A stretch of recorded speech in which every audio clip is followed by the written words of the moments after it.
नमस्कार दोस्तों, मैं डॉक्टर सुरेश परिहार, मानसिक स्वास्थ्य, नशा मुक्ति विशेषज्ञ और psychological counsellor, mind care hospital and research centre Suratgarh से।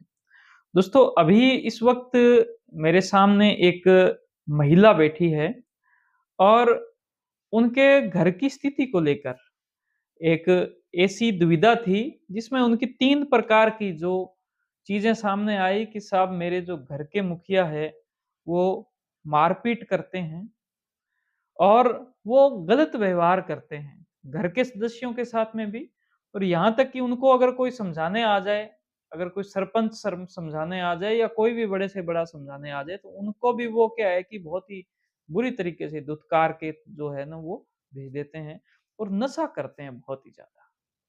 तो इस बड़ी समस्या का कैसे समाधान हो? इन्होंने बताया कि भई ये जहाँ पर रहते हैं, वो जगह भी इनकी नहीं है, यद्यपि ये यहीं के ही हैं।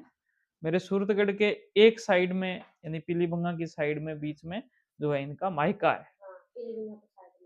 मायका है लेकिन ये अभी माणकसर पंचायत के अंदर मौजगढ़ के अंदर वहाँ पर रहते हैं। हाँ जी। तो मेरा माणकसर पंचायत के सभी हमारे जो प्रबुद्ध जन सारे जो सज्जन लोग हैं, उनसे भी मेरा निवेदन है कि इनकी जितनी भी ज़्यादा हो सके मदद करने की आप कोशिश करें। ये हमारे पास में जैसे आए तो उसके बाद में मैंने इनकी स्थिति को देखते हुए जो इनकी फीस थी ₹200 वो पूरी माफ़ कर दी। माफ़ कर दी आपकी फीस? तो वो पूरी फीस मैंने माफ़ कर दी। आगे भी जब भी ये आएँगे तो इनकी कोई फीस नहीं लगेगी। लेकिन हम सब मिलकर जो है इनके परिवार को इस वजह से सँभालें क्योंकि इन्होंने जैसे बताया कि भई इनके जो है जिस प्लॉट पर रहते हैं वो प्लॉट भी इनका नहीं है ना? इनके जो हस्बैंड है वो बहुत ही गलत व्यवहार करते हैं और फिर उसके बाद में क्या नशा करते हैं। उसका क्या कारण है मैं थोड़ा-सा आपको समझाने की कोशिश करूँगा। लेकिन इसके इनके जो बच्चे हैं जिनके अंदर बच्चियाँ हैं, बड़ी बच्चियाँ हैं जो कि जवान यानी कि बच्चियाँ हैं तो इनके परिवार को सँभालने की जो ज़िम्मेदारी है वो समाज की बहुत ज़्यादा हो जाती है। और मेरा सभी से निवेदन है कि इनको सँभालें। सबसे पहली बात तो ये कि आज जब मैं ये चर्चा करना चाहूँगा, उसमें ये मैं 3 प्रकार के लेयर की चर्चा करना चाहूँगा कि एक जो इंसान होता है वो सबके साथ में बहुत ही अच्छा, बहुत ही बढ़िया तरीके से व्यवहार कर रहा है, तो उस इंसान के व्यवहार बढ़िया तरीके से माइंड की वज़ह से हो सकता है। अब जब माइंड बहुत ही अच्छा है, तो उसको हम नॉर्मल इंसान बोलेंगे। लेकिन उसके बाद में एक ऐसा लेवल आता है जब माइंड बहुत ही ज़्यादा डिस्टर्ब हो जाता है, बहुत ही ज़्यादा खराब हो जाता है। जैसे कि इनके केस के अंदर हुआ कि उनके एक ऐसी समस्या हो गई और वो समस्या क्यों हुई? वो भी एक नशा करने की वजह से। जैसे कि इनकी हिस्ट्री जो रही है कि इनके जो मुखिया है घर के, वो भांग का बहुत ज़्यादा नशा करते हैं। भांग से उनका माइंड वो बहुत ही ज़्यादा खराब हो गया और उसके बाद में एक बीमारी होती है जिसको बोलते हैं साइकोसिस की बीमारी, जिसमें कई प्रकार के लेयर होते हैं। एक होता है ATPD acute and transient psychotic disorder और एक इसके अगर बहुत लंबे टाइम तक चल जाए और बहुत ही विकट स्थिति आ जाए, तो उसको स्किज़ोफ्रेनिया बोलते हैं। लेकिन अपने मोटे तौर पर साइकोसिस मान सकते हैं। तो वो साइकोसिस की बीमारी इनके हो गई। उस बीमारी के अंदर क्या होता है कि घर के सदस्यों के प्रति वो डाउट करने लग जाते हैं। वो शक करने लग जाते हैं कि मेरे घर के जो लोग हैं, वो लोग मेरे खिलाफ हैं, ऐसे हुआ था। और इतना ज़्यादा वो शक करने लग जाते हैं कि घर के लोगों को वो मारने तक लग जाते हैं। अब आप बताओ कि आप रात को जैसे सोए हो, परिवार के सदस्य एक ही लाइन में जैसे सो रहे हैं, एक सदस्य के दिमाग इतना डिस्टर्ब हो गया, इतना खराब हो गया कि वो दूसरे सदस्य को मारने पर आ गया। जैसे कि इन्होंने बताया आपका भी गला पकड़ा था। वो घर से भी भागा तो उनको पकड़ के लाए थे, दूसरों को घर में भाग के लुक गया। दूसरों के घर के अंदर भागकर छुप गया था और अपने घर के अंदर क्या है कि यूँ मानो कि भी उसने इनका गला भी पकड़ पकड़ लिया लिया था था। मेरे दाँत देते तो हैं। ये सारा चीज़ें जैसे हुआ, तो इसका मतलब कि इनके मन के अंदर इतना ज़्यादा भय बैठ गया, इतना ज़्यादा डर बैठ गया। उस उनको लगा या तो मैं दूसरों को खत्म कर दूँ, मार दूँ, नहीं तो मुझे जो है वो मेरे खत्म माँ-बाप कर दिया जाएगा। हाँ, इतना ज़्यादा भय। लेकिन इसके पीछे जो कारण था वो नशा था। अब इतने ज़्यादा जो लक्षण आ रहे हैं इसके साथ में उनके कानों के अंदर अपने आप आवाज़ें गूँजने लग जाती हैं, उनके कान बजने लग जाते हैं। ठीक है ना? उनके जो कान हैं वो बजने लग जाते हैं। तो इसकी वजह से उनके अंदर बहुत ज़्यादा भय हो जाता है। इस भय को दूर करने के लिए वो क्या और ज़्यादा नशे का सहारा लेते हैं। कभी वो शराब पिएँगे, कभी कुछ और, सिगरेट बहुत ज़्यादा पीने लग जाते हैं। तो ये एक पूरी कहानी है, जिसकी वजह से ऐसे हो गया। अब हमारे यहाँ पर आने की वजह से क्या हो गया कि उनका जो ये जो सारे लक्षण हैं, सब कुछ ठीक हो गया, है ना? अब वो ना डरते हैं, ना अब वो किसी और को डराते हैं, ना उन्होंने कभी अटैक किया, नहीं नहीं किया। किया। वो सब कुछ सही हो गया। अब पूरा सब कुछ सही है, लेकिन उस एक पूरी एक घटना की वजह से जब उनको वो शराब का एक आदत पड़ गई और भी जो नशा करने की पड़ गई, लेकिन अब वो जो नशा है, वो उनका छूट नहीं रहा है। नहीं छूट इसके लिए हम भी यहाँ से प्रयास करें क्योंकि हमारे साथ में यूँ है कि उनको लाने के लिए यहाँ तक लाने के लिए 2, 4, 5 लोगों की आवश्यकता होती है। और इनके पास में क्या है कि कुछ लोग बेचारों के पास में है नहीं, अब बच्चे हैं, वो छोटे हैं और कोई रिश्तेदार हेल्प कर नहीं रहे हैं।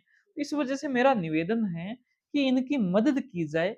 सज्जन जो लोग हैं हमारे मानेकसर के अंदर हम भी वहाँ पर जाते हैं, हम वहाँ पर सेवा दे के आते हैं, हम उनके बच्चों के लिए कुछ करते हैं, तो वहाँ पर बहुत सारे सज्जन होते हैं। मेरा उन सभी से एक निवेदन है कि इनके परिवार की आप मदद करें।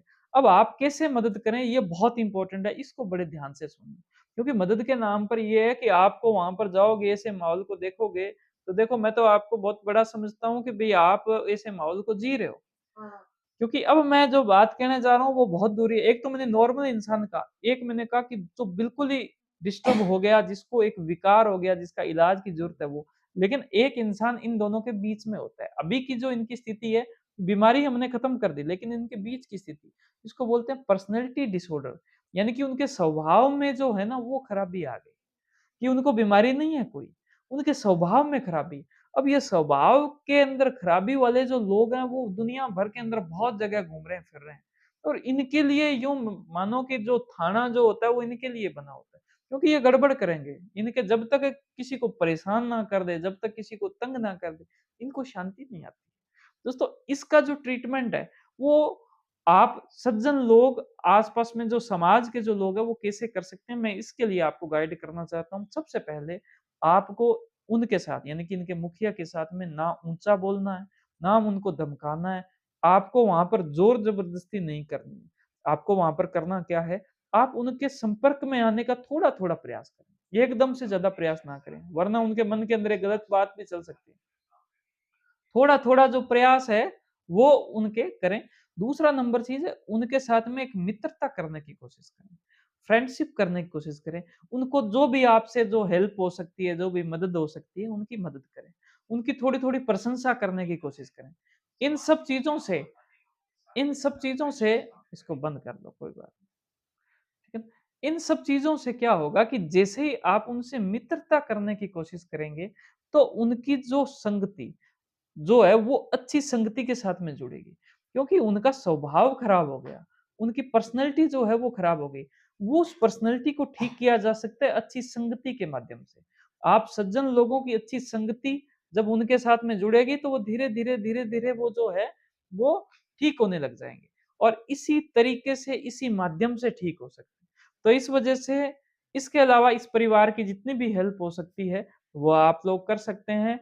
और आपको जब भी ये हेल्प करोगे तो आपको अच्छा महसूस होगा, ये मेरा एक प्रकार से विश्वास है। इस वजह से मैं आप सभी को एक निवेदन करना चाहता हूँ कि आप जितनी भी हेल्प कर सकते हो, आप इनकी करें। इनके जो मुखिया है, उनको करें। उनको जो नशा का सप्लाई कर रहा है, कोशिश करें उसको थोड़ा-सा रोकने की और उनके साथ में अच्छी मित्रता होगी जिस वक़्त वो नशा कर रहे हैं क्योंकि उस वक़्त उनका माइंड थोड़ा डिस्टर्ब हो रहा होता है।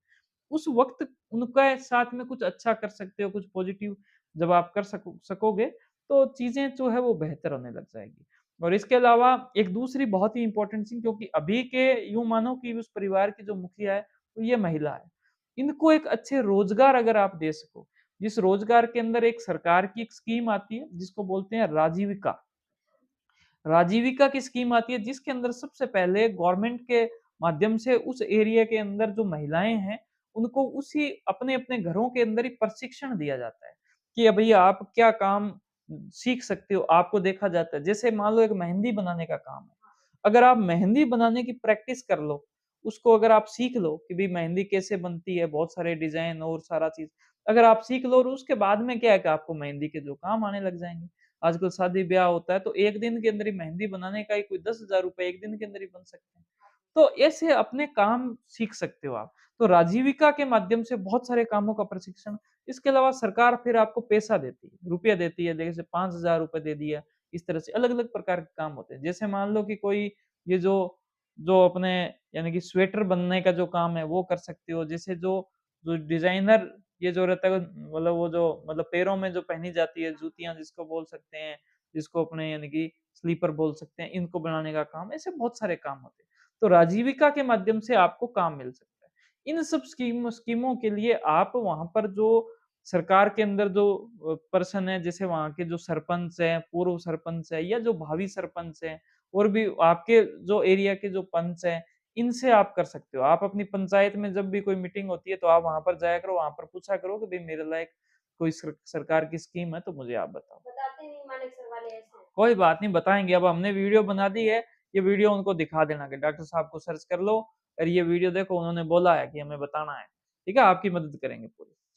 चलो जी, मैंने आप सभी को एक मेरा जो भाव है वो आप तक पहुँचाया। इस वीडियो को आप मानिक सर के अंदर भी पहुँचाओ, इसके अलावा भी और कहीं पर ऐसी कोई समस्या है, तो आप करो ताकि हम सब मिलकर चीज़ों को बहुत ही आसान कर सकें, इनकी एक तो हम मदद कर खुद सकें। बीमारी से जूझ रहे हैं, हाँ मुझे जी, ज़रूरत नहीं पथरी से कोई बात नहीं, चलो। काम करते कुछ है ना? तो आपका बहुत-बहुत धन्यवाद। आपको ये इस पे कोई बात लिखनी हो मुझे कमेंट करें, इसको लाइक करें और ज़्यादा से ज़्यादा शेयर करें। हमारे यूट्यूब चैनल को सब्सक्राइब करें, फेसबुक पेज को फॉलो करें, इंस्टा को फॉलो करें। Thank you. जय हिंद, जय भारत।